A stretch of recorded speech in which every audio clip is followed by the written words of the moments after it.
the love and the support that she's going to need throughout this journey. And it's been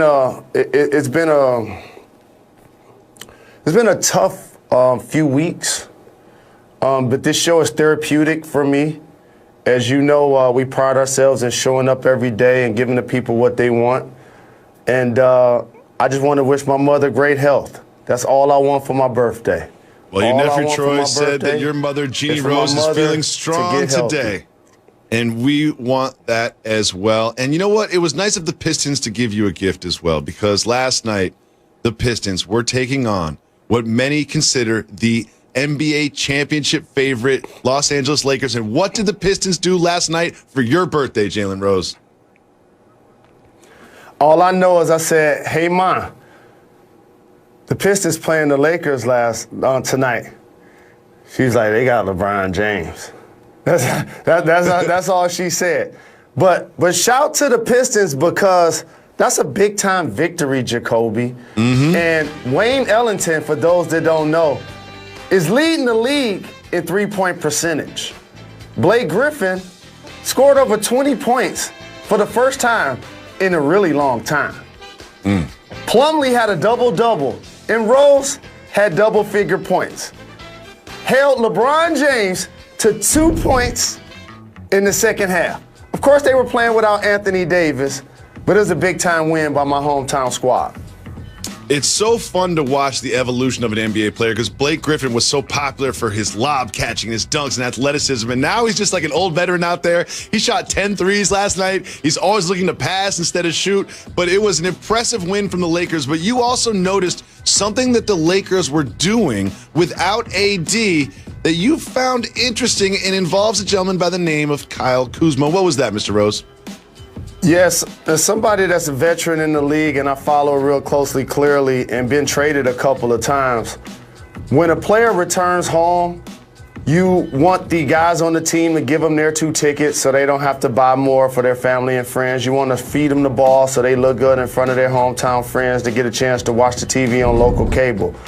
But it also seemed like they were going to him almost like they were shopping him, like they were almost feeding him an opportunity. And so I'm not saying that the Lakers are looking to move Kyle Kuzma. I am saying that I've been featured before I got traded.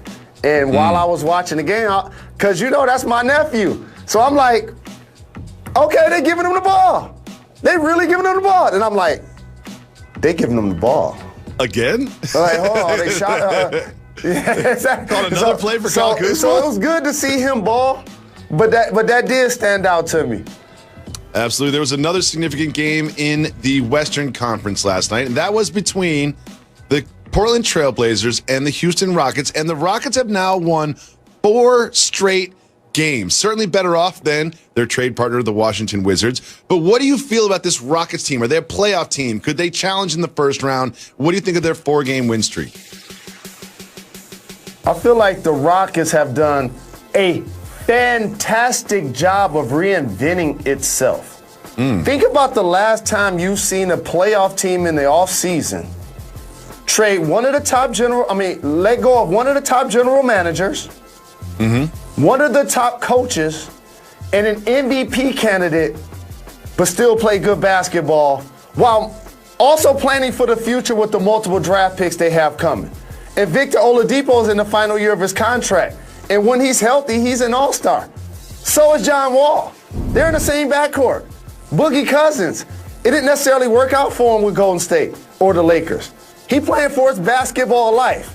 And last but not least, who's that? You know it breaks my heart to watch Christian Wood play basketball for another team that's not in Detroit. I know. We knew it. Last year, I remember calling Jacoby. Jacoby and I talking on the phone last March, April, and he like, these trash Pistons, and we like, but Christian Wood can ball. Yes, y'all got something in him. At least he can ball. And then in the offseason, we lose him. But I'm happy for him, as you know. I'm really happy for him. And when he was in Detroit, I called him the discount Anthony Davis. And 3 years, $40 million is actually that for him. because Absolutely. he's going to get a mega deal in 3-2-1. Absolutely. Well, congratulations, Christian Wood. You got your way out of Detroit. And we have a Super Bowl coming up. And, well, the Suns have been struggling lately, but they beat the Warriors last night. Keep it moving or hit the brakes. Hit the brakes on this. The Suns beat the Warriors, and a gentleman by the name of Kelly Oubre Jr. had himself a tough night. 1 for 11 from the field. What do you think about the Suns and Oubre playing poorly? I mean, the young wings for the Suns, I love them. I love them. I love Johnson, and I love the kid from Villanova. I love both of them. They're terrific wings, and Ayton down low. Chris Paul is going to continue to teach those guys and make them better. And if and when Devin Booker is healthy, the Suns are a team that's going to be a threat to knock off somebody in the playoffs. But I want to talk about the Warriors and 2 players. First, Steph Curry. Do you know that was the 3rd time that he's outscored the other 4 starters in a basketball game this year? Did you know that? Wow. Steph Curry alone, 3 times this year, has outscored the other 4 human beings that got played to start the basketball game that night. You know the only other person that's happened to this year? You know the answer. Tell me. You know the answer. Well, Bradley Beal. That's the only other person that's happened to this year. Now, let me tell you guys something about Kelly Oubre. This is a teaching moment for everybody. One of my guys, I remember standing on the table for Meek Mill when people was dissing him. Right now, I'm going to stand on the table for Kelly Oubre, and I'm going to teach everybody something. This is why he isn't performing well with the Golden State Warriors. That style don't fit his game. They play a little too fast offensively. They like to do constant motion, run and cut like your hair on fire, because Steph is the best player to do that. One of Steph's best attributes is to pass and relocate. The pass and get screened away. So now you got all perimeter players having to play at that breakneck speed. And Kelly Oubre is not a breakneck speed offensive player. So mark my words, he's going to go somewhere else. He's going to play a lot better, and people are going to rewind this tape.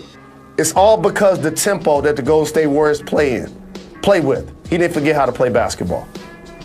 Jalen, do you remember my brief love affair with the robot Sophia? I've got an update on her status. Hit the brakes. Hit the brakes. Well, you know, me and Sophia went back and forth a little bit, and she ultimately ghosted me. But now we just learned that there'll be mass production of Sophia-like robots moving forward, increasing my chances of landing Sophia in a romantic relationship. Jalen, what do you think about the mass production of these humanoid robots?